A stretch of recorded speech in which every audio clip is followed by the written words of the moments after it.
Okay, fellas, I've been monkeying around in the shed, and this is what I came up with, is a little pre-feeder trough to the Predator 3.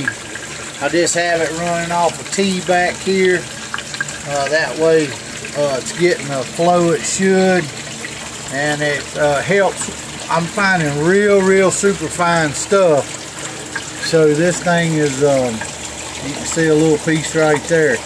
This thing is helping me wet it, plus break it down to an ultra fine layer here to feed into the trough down here on the Predator. And I wanted to show you something else that I do, especially if it's real fine gold.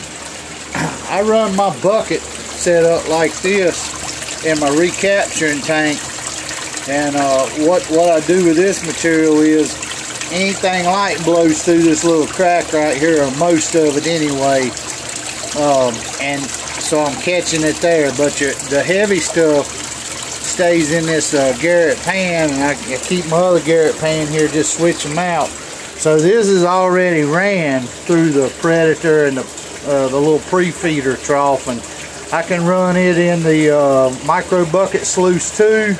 With the vibrator on it, it's just cleaned out right now and tore apart, but I can save it for later to run it a third time and spoon a little bit in the spiral panner, run a little bit on the water table, and then I've ran the cons at least 3 times to catch it, since it's so fine.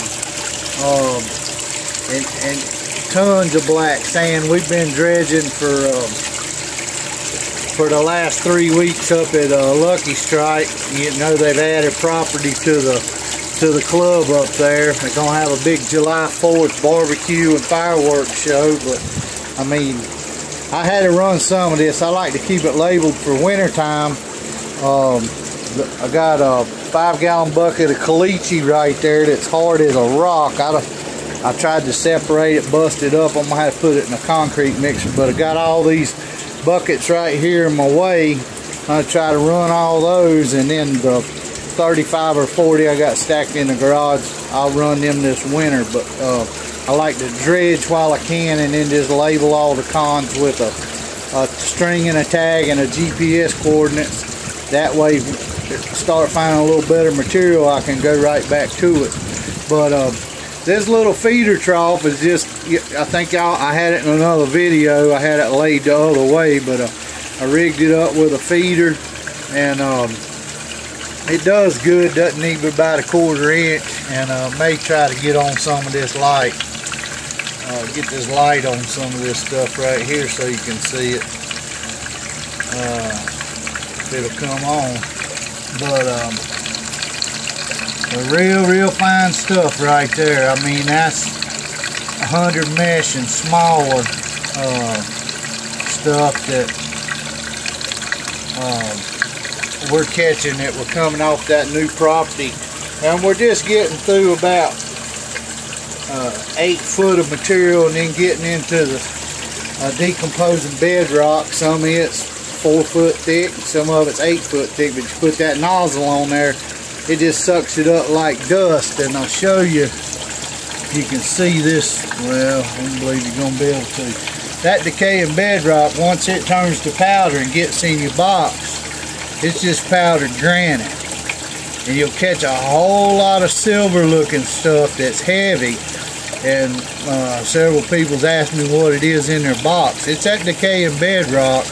There's a little red garnet just showed up, so 2 or 3 garnets, but we're right there. That's all gold right there. It's super fine, so I'm just running it the best I can. If y'all get a chance, stop by Lucky Strike.